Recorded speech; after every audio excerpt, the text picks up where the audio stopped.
Hello நண்பர்களே வணக்கம். நான் உங்கள் பிரியா. நம்ம இன்றைக்கி பார்க்க போகிற பதிவு என்ன அப்படின்னு பார்த்தீங்கன்னா, நம்மளுக்கு வரக்கூடிய ஏப்ரல் 11ஆம் தேதி பங்குனி உத்திரம் வரப்போகுது. பங்குனி உத்திரத்திற்கு 6 நாள் விரதம் இருப்பவங்க என்னைக்கு முருகப்பெருமானுக்கு விரதத்தை தொடங்கலாம் அப்படின்னு பார்த்தீங்கன்னா, இன்றைக்கி ஏப்ரல் 6ஆம் தேதி. இன்னைக்கு ராமநவமி. ஸோ இன்றைக்கி நீங்கள் இந்த விரதத்தை தொடங்குனீங்க அப்படின்னா ஏப்ரல் 11ஆம் தேதி உங்களுக்கு கரெக்டாக 6 நாட்கள் நிறைவடையும். நீங்கள் என்னென்னலாம் செய்யலாம், என்ன மாதிரியான ஒரு மந்திரங்களை சொன்னீங்க அப்படின்னா உங்களுக்கு கேட்ட பலன்கள் உடனே முருகப்பெருமான் அள்ளி தருவாருங்கிறத பற்றி தான் நம்ம இந்த பதிவில் பார்க்கலான்னு இருக்கோம்.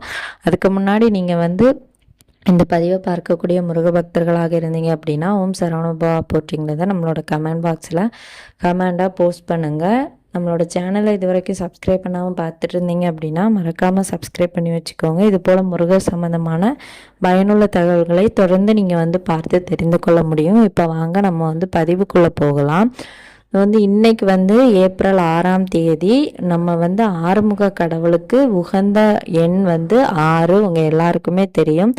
ஆறுமுகம் அருளிடும் அனுதினமும் ஏறுமுகம். நம்ம ஆறுமுக கடவுளை எப்போ நம்ம அவரோட காலடியை பற்றுகிறோமோ அப்போ நம்மளோட கஷ்டங்கள் அனைத்துமே தீரும் அப்படிங்கிறது ஒரு மிகப்பெரிய விஷயமாக சொல்லப்பட்டு வருது. ஸோ அதனால் இன்றைக்கி என்ன ஸ்பெஷல் அப்படின்னு பார்த்தீங்கன்னா, இன்றைக்கி பூச நட்சத்திரம் இருக்குது. பூச நட்சத்திரம் முருகப்பெருமானுக்கு உகந்த நட்சத்திரங்களில் ஒன்று பூச நட்சத்திரம்.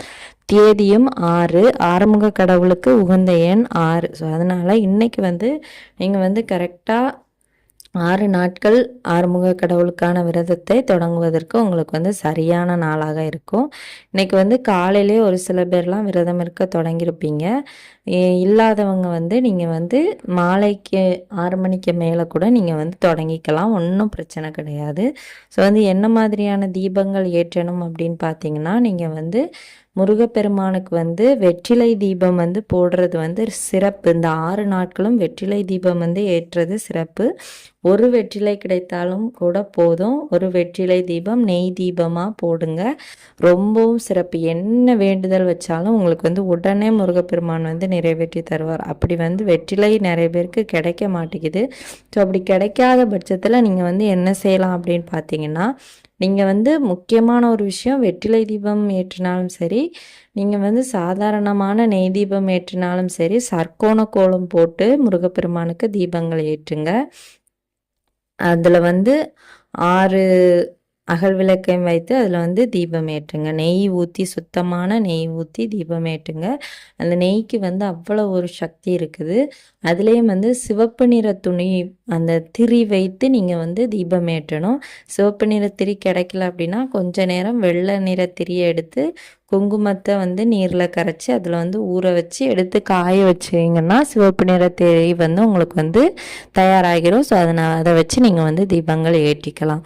இந்த தீபம் ஏற்றுவதற்கு உகந்த நேரம் எப்போ அப்படின்னு பார்த்தீங்கன்னா, காலையிலே பிரம்ம முகூர்த்தத்தில் ஏற்றலாம். இல்லை 3 ஓரை நேரம் நம்மளுக்கு உண்டு. காலையில் 6 to 7, மதியம் 1 to 2, இரவு 8 to 9. இதில் ஏதாவது ஒரு நேரத்தில் ஏற்றலாம். இல்லை மாலை 6 மணிக்கு மேலே கூட ஏற்றலாம். 8 மணி 9 மணிக்கு அப்புறமா நீங்கள் இந்த தீபத்தை ஏற்றாதீங்க. இதில் நீங்கள் என்ன சேர்க்கலாம் அப்படின்னு பார்த்தீங்கன்னா, வெறும் நெய்யும் சிவப்பு நிறத்திரியும் சேர்த்து தீபம் ஏற்றினாலே போதும். சுக்கு பொடி இருந்ததுன்னா கொஞ்சம் சேர்த்துக்கோங்க, ஒரு பிரச்சனையும் இல்லை.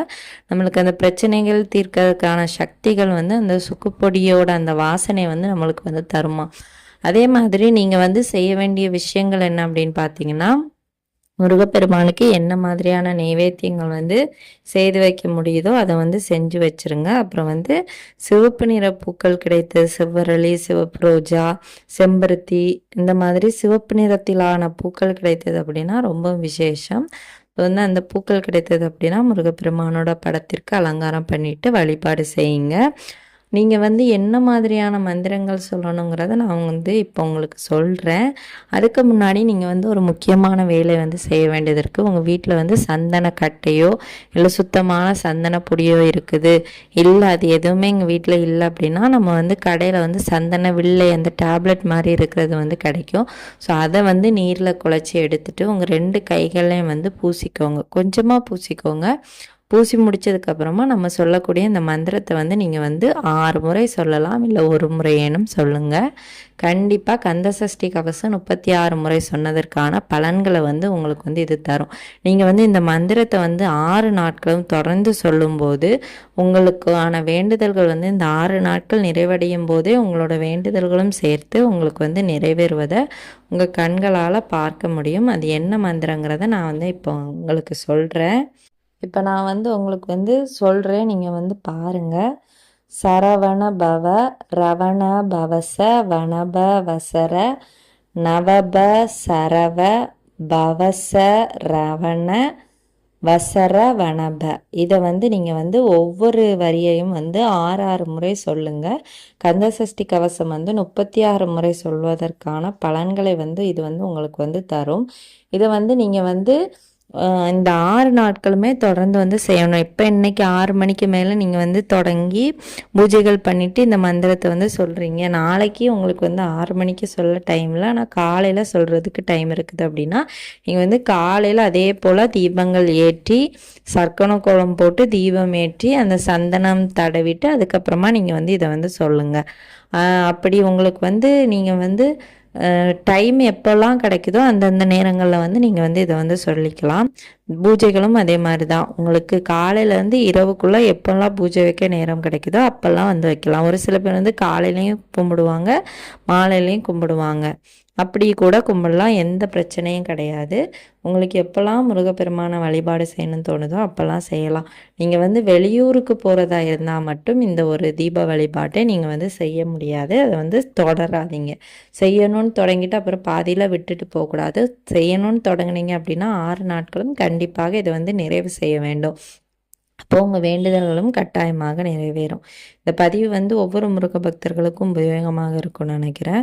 உபயோகமாக இருந்தது அப்படின்னா லைக் பண்ணுங்கள், நம்மளோட சேனலையும் சப்ஸ்கிரைப் பண்ணி வச்சுக்கோங்க. இந்த வீடியோவின் முழு பதிவை பார்த்த அனைத்து நண்பர்களுக்கும் மிக்க நன்றி.